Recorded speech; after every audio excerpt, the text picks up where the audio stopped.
Part 1. Learning languages and texting versus talking. Neil. Hello, everyone, and welcome to our special long edition of 6-Minute English, Language Mega Class. I'm Neil. And I'm Rob. We're doing something a little different today. A big conversation where we look back at some of the most interesting episodes about language, communication, and how we use words. Exactly. So, Rob, let's start where all language journeys begin, learning a new language. You once said you wanted to master Spanish, didn't you? Yes, I did. And you remember, to master means to learn something thoroughly, to become really good at it. I wanted to be fluent, which means being able to speak easily and naturally without much effort. A lot of people share that goal. In fact, a British Council survey once found that 1 in 5 Britons wanted to learn another language as a New Year's resolution. That's a lot of people. But language learning can be tough, can it? Some people think they need to memorize every word in the dictionary. True. But a linguist called Professor Stuart Webb explained that you don't need to learn every word. If you know the 800 most common lemmas, that's a word, and all its forms like run, runs, running, you'll understand about 75% of English. That's great news.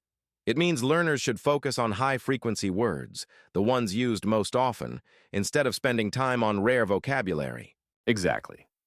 So, Rob, let's test your knowledge. How many languages do you think exist in the world? Oh, I remember this one. I guessed 700, but the real answer was closer to 7,000. Right. Around 7,000 recognized languages, though, sadly, over 2,000 of them are endangered or at risk of disappearing. That's quite sad, isn't it? Every language carries a unique culture, history, and way of seeing the world. It really does. And besides cultural value, scientists say learning another language can even boost your brain power. It helps keep the brain active and may slow down mental decline with age. So we can say language learning is good for both the head and the heart.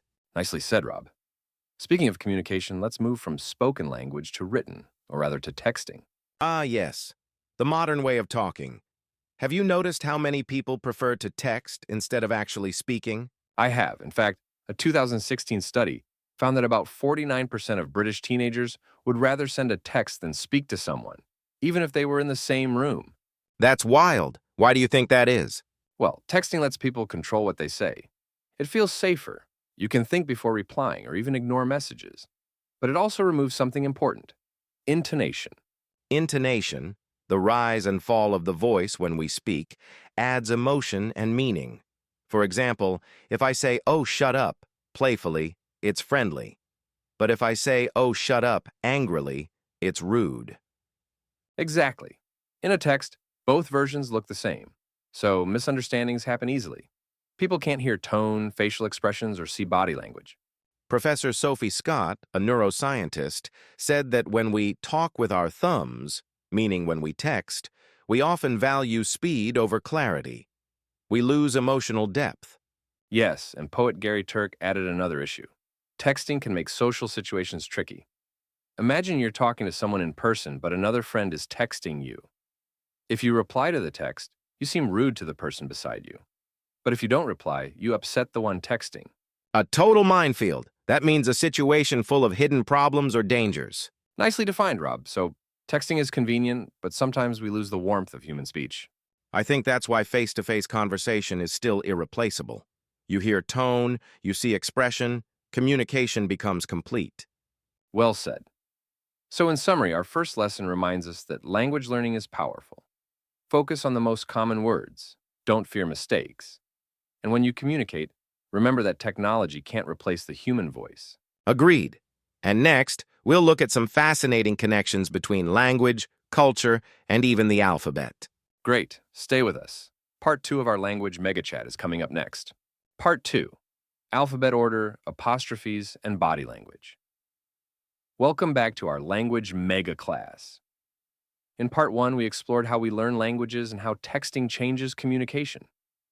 Now, let's look at something that might surprise you: how the alphabet itself can secretly shape your life. You mean depending on what letter your name begins with? Exactly. Some researchers discovered that people whose surnames start late in the alphabet, say W, Y, or Z, might be at a disadvantage at school. Really? How can the letter at the start of my name make any difference? It's all to do with the roll call. When teachers read names in alphabetical order, early names get called first, so those students have the teacher's full attention.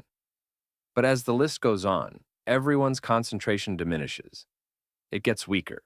So by the time you reach Zach's or Zimmerman, both teacher and students are tired and distracted. Exactly. Professor Jeffrey Zaks from the University of Colorado even found that this effect can last for years. Students later in the alphabet were slightly less likely to finish university and more likely to end up in lower prestige jobs. That's amazing, and maybe a little unfair. Alphabet privilege, you could call it. Laughs. Maybe so. But, of course, it's just one small factor among many. Still, it shows how language structures, even something as simple as order, can influence social experience. Speaking of structure, let's move on to punctuation. The tiny marks that cause big emotions, commas, question marks, and our old friend, the apostrophe. Ah, yes, the apostrophe, one small but mighty. Some people are pedants about it. They get upset when they see it used incorrectly. I admit I'm one of them. If I see a shop sign that says apples for sale, I want to shout, "No! It's apples with no apostrophe." Laughs. Calm down, Rob. But you're not alone. There was even an apostrophe protection society whose founder, John Richards, spent nearly 20 years trying to correct public signs. I remember. He finally gave up, saying, "The barbarians have won." He blamed ignorance and laziness, people not knowing or not caring about punctuation rules. It's true that texting and social media have made writing more casual, and in most cases, missing an apostrophe doesn't cause confusion. It's sound the same after all. Still, proper punctuation matters in some contexts, like CVS, job applications, or formal letters. A misplaced apostrophe might give the wrong impression. Yes, and as a language learner, knowing when to use them shows accuracy. But we shouldn't be too angry about small mistakes. The goal is communication, not perfection. Agreed. By the way, the word apostrophe itself comes from Greek, meaning a turning away, because the mark shows letters left out or turned away. Nicely explained. So the next time you write don't, remember, that little mark has a long history behind it. Speaking of marks and meanings, how about the ones we make not on paper, but with our bodies? Ah, yes, body language, gestures, nods, facial expressions. Sometimes they speak louder than words. They certainly do, but they can also be confusing across cultures. For example, shaking your head usually means no, right? Yes, except in Bulgaria, where shaking your head actually means yes, and nodding can mean no. Imagine the misunderstandings that could cause. Laughs. Exactly. That's why travelers need to learn local customs. Even friendly gestures can be risky. A thumbs up, which we see as positive, is offensive in some Middle Eastern countries. True. Business professor Erin Meyer told a story about being in Dubai. Her students started shouting and gesticulating, waving her arms at a man in the street. Erin thought they were fighting, but actually they were just being expressive while asking for directions. So what seemed like anger was really just enthusiasm. That's a great reminder. Gestures mean different things in different cultures. Right. Being expressive, showing what you feel, is natural in some countries, but in others people value calmness and personal space. Neither is right or wrong, just different. We can summarize a few useful expressions here. No hard feelings means you're still friends after an argument. To fall out with someone means to have a disagreement. A gesture is any movement that shows feeling, and gesticulate is the verb, to move your hands while speaking. Nicely recapped. And faux pas, a French phrase, means a social mistake, something embarrassing you do without meaning to offend. Exactly. So learning cultural communication is as important as learning vocabulary or grammar. Absolutely. After all, language isn't only about words. It's about connection, respect, and understanding across cultures. Very true. In our next part, we'll go deeper into the joy of learning many languages and how that affects the brain. We'll also look at how people fall down the rabbit hole of conspiracy theories and even why we use X for kisses. A very mixed bag of language stories coming up. Don't go away. Part 3 is next. Part 3, polyglots, conspiracy theories, and X for kisses. Neil, Welcome back, everyone, to part 3 of our Big Language Mega Class. So far, we've talked about learning languages, how texting changes communication, the alphabet effect, punctuation, and gestures. Now let's celebrate the real language lovers, the polyglots. Ah, yes, people who can speak more than one language and, or in some cases, a dozen. The word polyglot comes from Greek, poly meaning many, and glot meaning tongue. That's right. So a polyglot is literally someone with many tongues, many languages. Some of them speak over 10 or even 20. Amazing. But being a polyglot isn't only about skill. British polyglot Richard Simcott said it's really about identity, feeling connected to languages out of pure love and curiosity, not because you have to. Exactly. He said polyglots learn languages for the sheer enjoyment, meaning for nothing except joy itself. It's about fascination with culture and people. And there are real benefits. Multilinguals are often better communicators, more open-minded, and even have sharper brains. Harvard neuroscientist Eve Fedorenko studied this and found something surprising. The language regions of polyglots' brains were smaller, but that's actually good. Smaller? That sounds strange. It means they were more efficient. As people get better and more automatic at using languages, the brain needs less energy. Like a well-trained muscle, it works faster with less effort. So learning languages doesn't overload your brain. It optimizes it. Nice. Exactly. And multilingualism has emotional benefits too. Nelson Mandela once said, "If you talk to a man in a language he understands, that goes to his head. If you talk to him in his language, that goes to his heart." Beautiful quote. It shows that language connects us not just intellectually, but emotionally.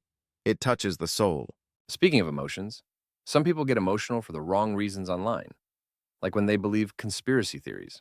Ah, yes, the wild stories you read on the internet about secret governments, alien lizards, or vaccines with microchips. The laughs, exactly. A conspiracy theory is an explanation that blames a hidden, often sinister group for events, usually without any real evidence. During times of crisis, like the COVID-19 pandemic, many people felt uncertain and afraid. That fear made them look for answers, and unfortunately, they sometimes found false ones online. Microsoft founder Bill Gates became a major target. Some claimed, totally without evidence, that he wanted to implant microchips in people through vaccines. Crazy stuff. The BBC's trending team called those claims bonkers, which means silly, stupid, or crazy. They also explained that these theories used a pretext, a fake reason, to hide the real motivation. In this case, people used fear of technology or vaccines to spread lies. So how should we talk to someone who believes a conspiracy theory? Arguing aggressively doesn't help. No, it doesn't. Psychologist Dr. Jovan Byford says you should separate the theory from the person. Don't attack them. Instead, try to understand why they believe it. Right. Start by building a basis of understanding. Listen calmly, ask questions, and avoid sweeping statements like, "You're wrong," or "That's stupid." Present facts neutrally. You can't force anyone to change their mind, but you can give them solid information and respect. Because behind every conspiracy, there's often a legitimate concern, maybe fear of authority or mistrust of the system. If you show empathy, you might help them climb out of the rabbit hole instead of pushing them deeper. Nicely said, Rob. And speaking of symbols with hidden meanings, let's talk about a very different one, the letter X. Ah, yes, the famous X we use at the end of messages to mean a kiss. Have you ever wondered why? I have actually. Where did it come from? Well, according to linguist Dr. Laura Wright from Cambridge, people have been adding X for kisses since at least the 1700s. One old letter even had 7 X's in a row. 7. That's a lot of affection. It is. The X came from the Roman alphabet, pronounced Ks, which sounds a bit like the noise of a kiss. The sound connection might be where it all started. So the X symbolized a kiss phonetically, and over time it became a written sign of affection. Exactly. And when the presenter on word of mouth realized that, he said, "Ah!" The pennies just dropped. That's a nice British expression. It means you've suddenly understood something that maybe you should have realized earlier. Right. Like when the meaning finally clicks. And that reminds me of another funny story. A German woman working in the UK once ended all her letters with X, even to the tax office. Oh dear, probably not the best idea. No. She didn't realize X was only for close friends or family, people you might kiss in real life. The tax people were probably quite confused. Laughing, I can imagine.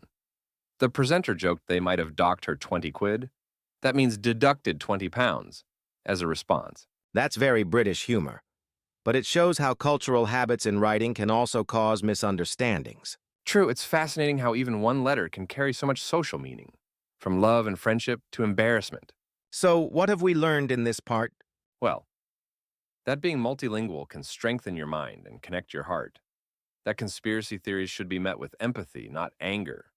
And that the humble X at the end of a text is a centuries-old symbol of affection. Nicely summarized, Neil. And after all that love and empathy, we're ready to debate something a little more controversial. You mean veganism? Exactly. How to talk about it, how people form opinions, and what it tells us about language and persuasion. Then let's continue our journey in Part 4, the final part of our mega class on language, culture, and communication. Part 4, Debating Veganism, the history of hello and mother tongue. Welcome back to the final part of our language mega class. We've traveled through grammar, gestures, conspiracy theories, and kisses. Quite a journey. Absolutely. And now we're going to dive into something that often gets people talking and sometimes arguing, veganism. Ah yes, the world of plant-based living. Some people are passionate advocates, while others think it's just a fad, something that becomes popular for a short time and then disappears. True. But whether you eat steak or salad, one thing's clear. People love to debate it. And that's what this part is about. Not just veganism itself, but how language and psychology influence the way we debate and try to change opinions. Well said. According to some surveys, there are now over 3 million vegans in the UK, and the number keeps growing. What used to be a radical choice is now becoming mainstream, accepted by most people as normal. Still, it's a topic that can divide friends. Dr. Jutta Tobias Mortlock, an organizational psychologist, explained why. Debates like this aren't just about facts, but about beliefs and values. Right. She said that when people argue about eating meat, they're not just discussing nutrition. They're really debating what they believe is moral or immoral, what's right or wrong in their eyes. Exactly. So if I try to convince you to go vegan with facts alone, like meat increases emissions or plants are healthier, it might not work because your values decide what you accept. And vice versa. We all see things through our personal lenses. That's why changing someone's mind is so hard.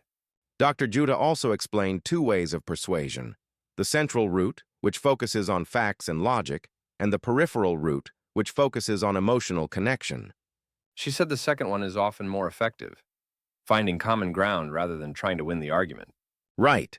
If we focus on what we share, like wanting to protect the planet, stay healthy, or be kind, we can have real conversations instead of fights. So it's all about respect and empathy, seeing each other as decent human beings, even when we disagree. Nicely put. Decent means good, moral, respectable. And I'd say we're pretty decent, wouldn't you, Neil? And Dana laughs. I'd like to think so. Anyway, whether or not you eat cheese or tofu, we can all agree that the words we use to discuss ideas matter just as much as the ideas themselves. Speaking of words, let's jump to something everyone says, every single day, without thinking about its history. Hello. Ah, yes, the classic English greeting. You know, it's not as old as people think. Really?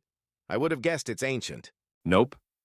According to linguists, hello first appeared in print in the early 1800s. Around 1826, actually. Before that, people used other forms like hello or hallo. That's interesting. So what did people say when answering early telephones? Well, funnily enough, hello became popular because of the telephone. Before then, it was used as a loud hailing, like shouting across a field. Hello! To get someone's attention. So it started as a way to call out, not as a polite greeting. Exactly. But when telephones arrived, people began saying hello to attract the operator or to check if the line was connected. And before long, it became the standard way to greet someone. I love that. It's funny how technology shapes language, just like texting changed the way we say goodbye, or how emojis became a kind of new grammar. True. Linguist Dr. Laura Wright from Cambridge said that greetings like hello are rituals, patterns of behavior that reaffirm social bonds. So saying hello is more than just words.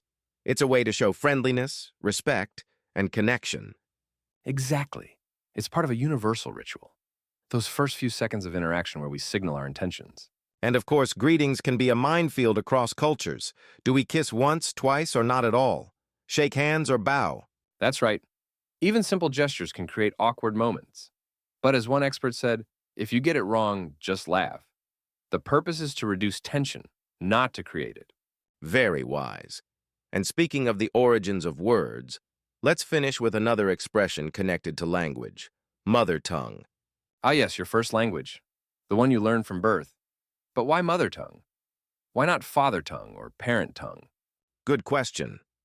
Professor Lara Boroditsky, a cognitive scientist, explained that it's a metaphor, a way of describing something by comparing it to something else. Right. In this case, it compares language to care. Because traditionally, mothers were seen as the primary caregivers, the people who first teach and nurture us. So the point of origin for our language was associated with mothers. So mother tongue really means language of origin, but expressed through family imagery. Exactly. But Lara also discussed how gendered language can shape perceptions. For example, actor and actress, or waiter and waitress. Yes, she said people often perceive the masculine form, like actor, as more prestigious, meaning more respected or higher status, than the feminine version, even though the job is the same. That's true. And it can even lead to disparities, differences, especially in pay or recognition, between men and women doing identical work. So, language doesn't just reflect culture, it also creates culture. The words we choose can reinforce equality or inequality. Exactly. That's why awareness matters. By thinking carefully about language, we can make communication more inclusive and fair. You know, it's interesting how this whole mega class, from learning new words to exploring greetings, gestures, and beliefs, shows that language isn't just about grammar or pronunciation. Right. It's about identity, connection, and the power of words to shape thought. It's also about curiosity. Whether you're mastering 800 words to learn English, discovering how X means kisses, or realizing hello was once just a shout across a field, every story reminds us that language is alive. Perfectly said, Rob. Language changes just like people do. And as long as we keep listening, learning, and talking, we'll keep understanding each other better. That's a nice note to end on. So, from both of us, thank you for joining this 1-hour journey through words, culture, and conversation. Keep learning, keep speaking, and keep saying hello in every language you can. Goodbye, or as they say in a few of our favorite tongues, adios, au revoir, sayonara, hey do. Left. Very good, and in plain English, bye for now.